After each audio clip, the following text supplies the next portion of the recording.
Како што најави колешката Јана Јосифовска, Меѓународен ден на лицата со попреченост, тема која што и како заслужува внимание во медиумите за сите оние проблеми со кои што се соочуваме и сите оние проблеми кои што секако треба да се надминат. Наши гостинки, мои и на колешката Кристина Атовска, се госпоѓа Елена Кочовска од Полио Плюс и Весна Андреева, исто од Полио Плюс.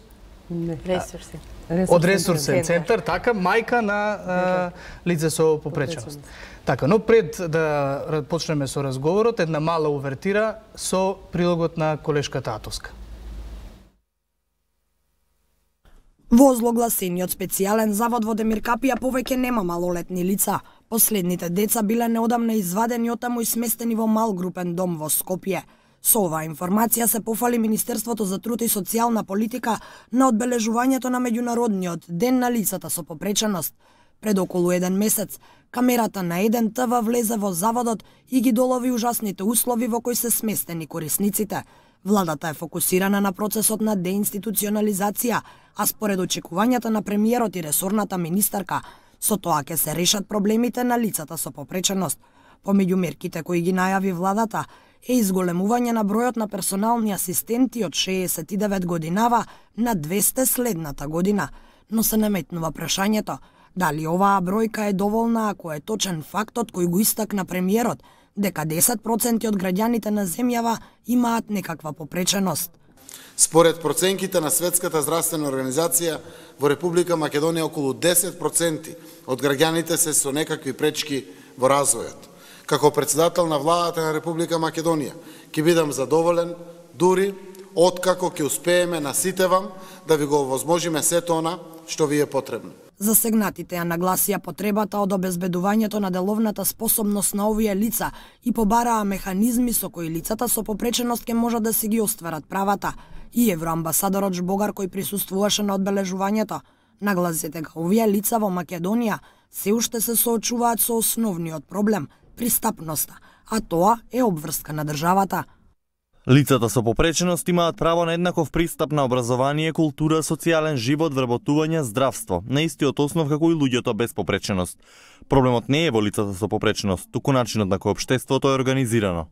Околу 29 милиони денари годинава биле одвоени за процесот на деинституционализација, а за следната година ќе се обезбедат 169 милиони денари, најави премиерот.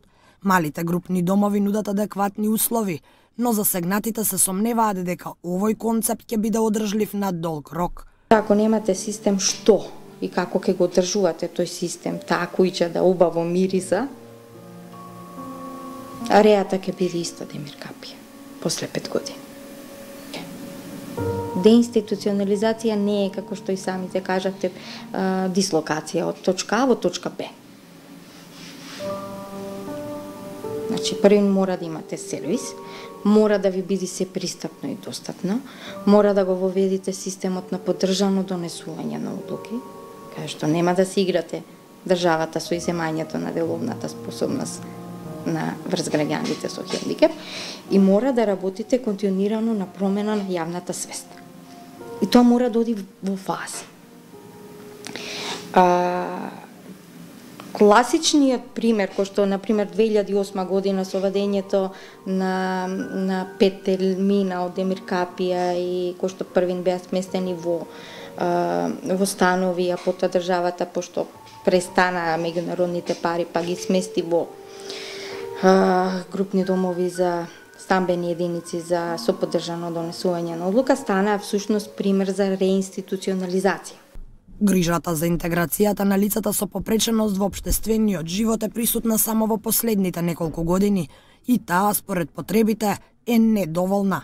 На денешното одбележување признанија добија лицата со Даунов синдром и уште неколку други групи за своите академски и спортски достигнувања. Денеска и од Хелсиншкиот комитет нагласија дека лицата со попреченост остануваат попречени од државата и дека се уште немаат пристапност до државните институции. Така денеска е денот кога се сумираат сите оние работи што е направено за оваа категорија на граѓани, што допрва треба да се направи. Владата на еден долг настан се пофали со сработеното, ако може така да кажеме. Меѓутоа, реалноста каква е? Елена? Па, животот не е розов и работите на терен не се розови, за жал. Не е спорно дека се преземени одредени чекори. Меѓутоа, мора да признаеме сепак во овие 27 години, за жал, заедницата на лица со хендикеп постана најмаргинализирана и најизолирана за разлика од останатите заедници. Главната вест денеска на Министерството е дека во Заводот во Демиркапија повеќе нема малолетни лица. Ние веќе еднаш разговаравме за тој завод. Што мислите, дали ќе биде овој систем успешен, оваа цел процес на деинституционализација, дали на долг рок ќе остане вака? Различни се формите на деинституционализација кои што се спроведуваат и во различни земји. Она кое што мора во Македонија да се договориме е дека овој начин на деинституционализација е се уште институционализација. И тоа и го кажуваат и членовите на ЮН комитетот при Обединетите нации за прашањето на лицата со хендикеп. Групните домови, згрижувачките семејства ви се повторно форми на институционализација, односно од 100 правите 10. Затоа може вака да се започне процесот на деинституционализација, меѓутоа мора да заклучиме дека ова е сепак институционализација. И тука да бидеме на чисто. Може, велам, да се почне вака, добро е да се почне, но меѓутоа мора паралелно да се работи на серија други работи. Како ќе се одржува тој систем? Тоа ќе треба да каже Министерството за труд и социјална политика и нормално сите министерства. Тука не е само надлежно Министерството за Госпоѓа Андреева, стигне на вест од УНИЦЕФ извештајот кој што вели се менува пристапот кон лицата со попреченост. При гостување на родител на дете со аутизам овде во студиото неодамна, беше пример кој што се споделуваше и на социјалните мрежи. При купување во маркет, детето повторувало некој збор гласно со цел нели да се смири од ситуацијата во која што се нашло. Таткото вели во тој момент реагирало друго лице од страна кое што на крај префрлило зошто го мешаш со други луѓе. Ако е тоа стигма, а извештајот вели се менува пристапот кон лицата, реално е или секојдневно се вакви ситуациите? Здраво, јас сум мајка исто на дете со аутизам. Моето дете оди во маркети, јас не сум имала такво искуство. Сите знаат, да речеме, во нашиот град знаат дека Кристијан е дете со попреченост. Ни отстапувале ред, Кристијан знаел да биде агресивен и многу повеќе да прави скандали од тоа детето што повторувало. Ние не сме имале такво искуство. Баш сме супер прифатени, секогаш му давале предност да поминеме побрзо на каса, да не биде вознемирен. Значи, фала Богу, станува збор за еден индивидуален чин. Тоа е вајда до самата личност на тој така што се изрази. Кристијан има сега 14 години. Може да ни кажете со што се соочувате, кои се вашите проблеми, бидејќи нели што току споменавте дека знае понекогаш да биде и малку агресивен. Вие не сте се одлучиле за да го институционализирате, дома го чувате така. Кажете ни за вашите проблеми, со што се соочувате вие? Нашите проблеми се многу поголеми за разлика од сите други. Кристијан е едно од најтешките деца. Нели ние сите родители ќе се кажеме да, моето е најтешко. Сите деца се тешки, нели кога се со попреченост, но Кристијан е едно од потешките деца. Со какви проблеми? Со секојдневни проблеми. Прво, начинот на живот нас не ни е ист како на сите нормални семејства. Државата прави доволно за оваа категорија? Дали мислите дека вашето дете ги ужива сите оние права кои што треба да ги ужива? Не ги ужива правата. Еве сега најавено е нели дека ќе има 200 персонални асистенти од јануар. 200, да, супер тоа што почнуваме од некаде, нели што се помрднуваат работите, но 200 се многу малце. Кога моето дете ќе дојде на ред? Зборуваме за инклузија. Јас сум регионален координатор во ресурсен центар на родители на деца со посебни потреби, работиме на инклузијата во образованието, ама... Дали е вашето дете? Не, моето не е инклузирано, бидејќи не е само да кажеме зборот инклузија. Нема пристапност, нема образовни асистенти. Не може во училница, во оделение со 40 деца, да нема образовен асистент. Каде е инклузијата? Тука нема инклузија, не може да се нарушува целиот ритм на другите деца. Како го решавате вие прашањето со образованието? Ние одиме во посебно училиште. Меѓутоа, сепак сметате дека треба да биде инклузирано во обичните паралелки. Секако дека секој дете има право како сите други деца. Се пресборивме од општество кое што треба всушност да практикува емпатија во нетолерантно. Веројатно затоа и велите од образованието треба и да почне таа инклузија која што постојано ја слушаме изминативе години. Па да, ние зборуваме инклузија нема пристапност на... Во практика таа инклузија недостасува. Недостасува, да. Веројатно прво треба да се заангажираат за инфраструктурата и за првичната, она што би рекла Елена, оче наш, она што е за луѓето со попреченост, бидејќи денеска го слушнавме и амбасадор Богар, кој нагласи дека лицата со попреченост не можат да стигнат ни до банка, ни до болница, дека дел од здравствените институции пред се немаат рампи. Меѓутоа, Елена, ова што го кажа, што го најави премиерот, оние 200 лични асистенти, во денешното негово излагање кажа уште една работа, дека 10% од населението во земјава се лица со некаква попреченост. 10% и 200, само 200 лични асистенти, ако ги ставиме на вага... Први мислам дека не сме 10%, сметам дека сме од 15 до 20%, затоа што, како што и најавуваат и покажуваат индикаторите од светот, дека со зголемувањето на сиромаштијата и развојот на економијата, колку е поголема сиромаштијата, толку процентот на лицата со хендикеп е поголем. Второ, пилот програмата за персонални асистенти, за жал само беше наменета за лицата со физички хендикеп и со сензорен хендикеп, со акцент на лицата со оштетен вид, и не ги офати и лицата и децата со интелектуален и психосоцијален хендикеп, што представува сериозен недостаток, но и генерално вака поставениот персонален програма или системот како што замислена од страна на државата, морам да кажам дека отстапува од принципите и начелата и стандардите кои што ги кажува ЮН комитетот за правата на лицата со хендикеп, пред се затоа што тој сервис за персонална асистенција треба да води и да биде еден од клучните алатки кој што треба да им помогне на семејствата, но и на лицето кон остварување на право за независен живот во заедницата. Доколку не се направи тој костур како што треба да биде, и овие кои што сега во моментов наводно се опфатени, ќе ги немаме.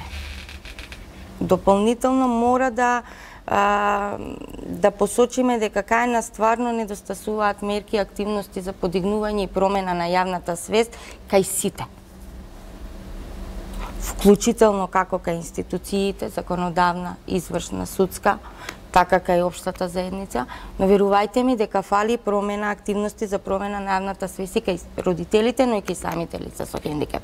Што повторно не враќа на првиот круг што на вие го спомнавте. Образованието ви е клуч за се. Последните истражувања ние кои што ги направивме, ги прашавме лицата со хендикеп на терен, што тие, дали знаат не едно право. Покажа резултатите дека повеќе од 90% од лицата со хендикеп не знаат да ви кажат едно човеково право.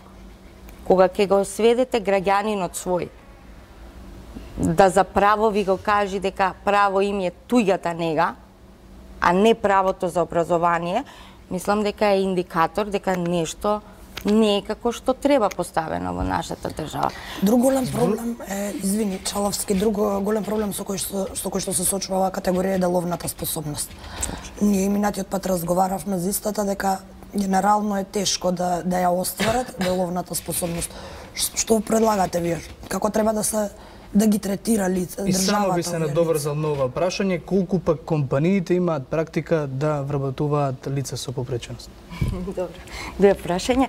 Првин, деловната способност, согласно Конвенцијата за правата на лицата со хендикеп, државата треба да престани со постоечкиот систем на иземање на деловна способност на граѓаните со хендикеп и да го воведе системот на поддржано донесување на одлука.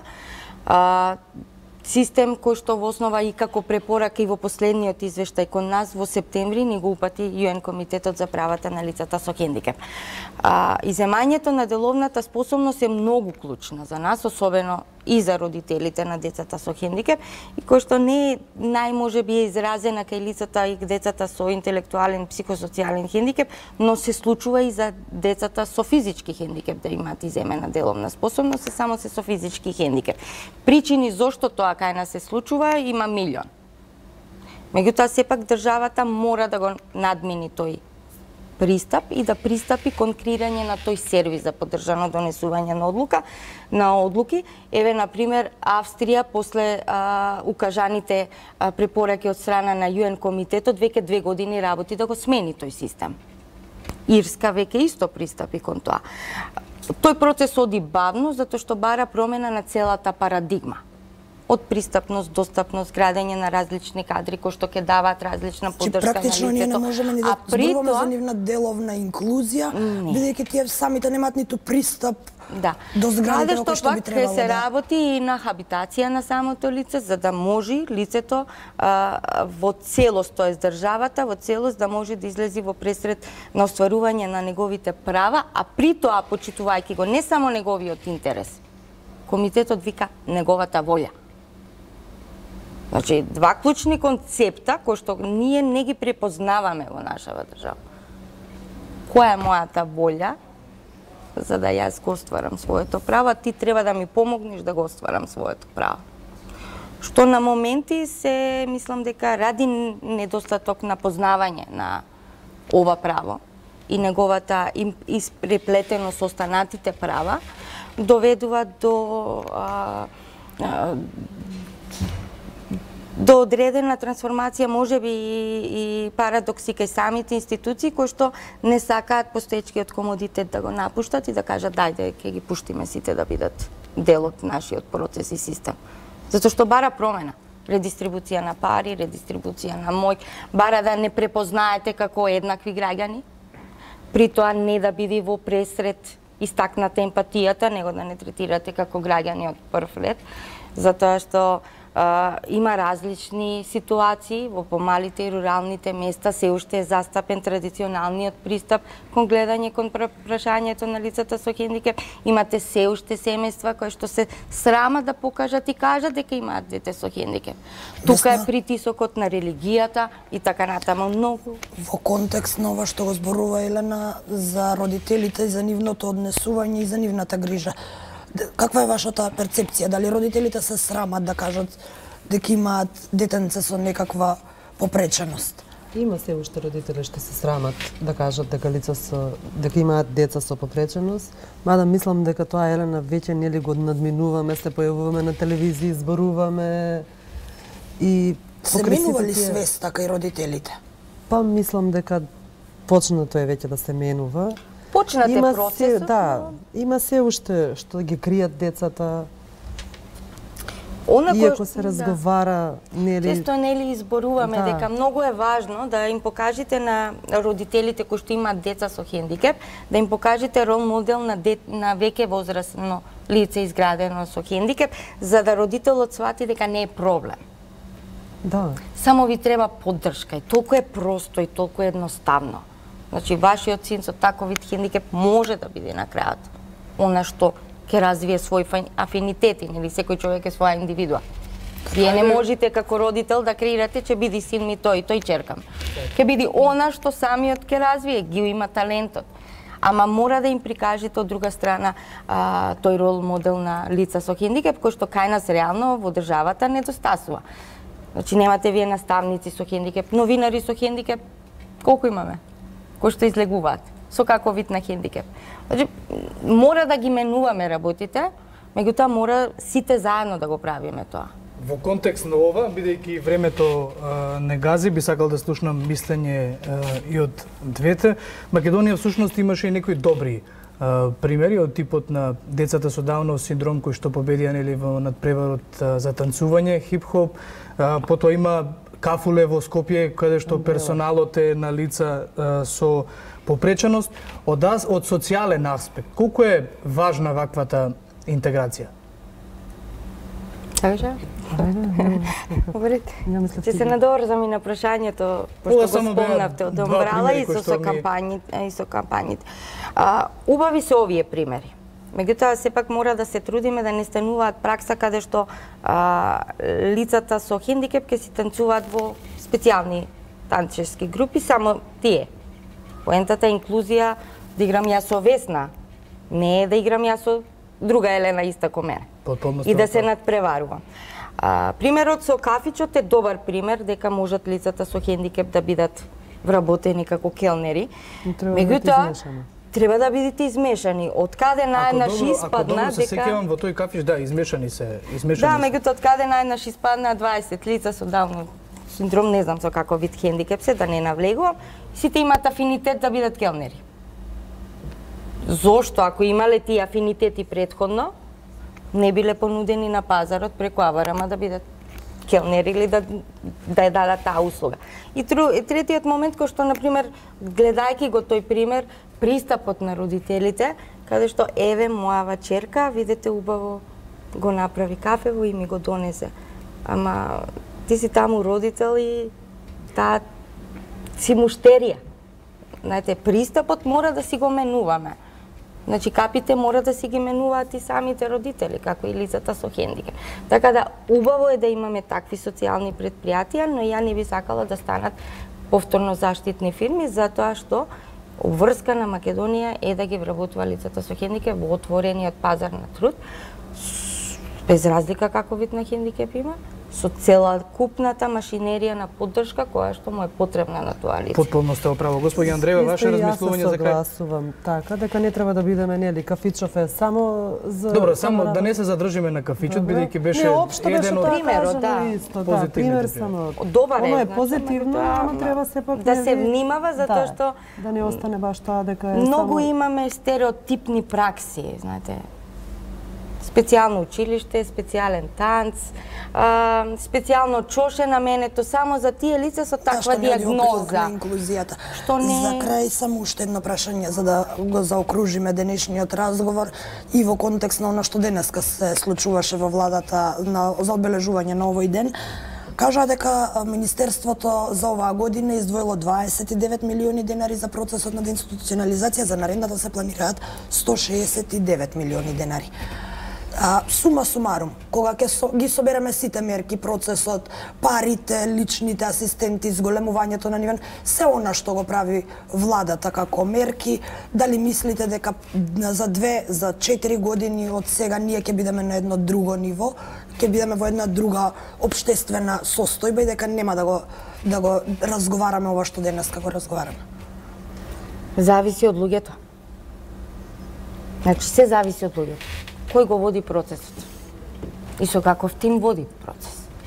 Често изговорот е парите, меѓутоа пари во Република Македонија по ова прашање има. Лага е дека нема, ние немаме пари како држава, има. Проблемот е редистрибуцијата на парите, редистрибуцијата на мојката. И секогаш зависи од човекот.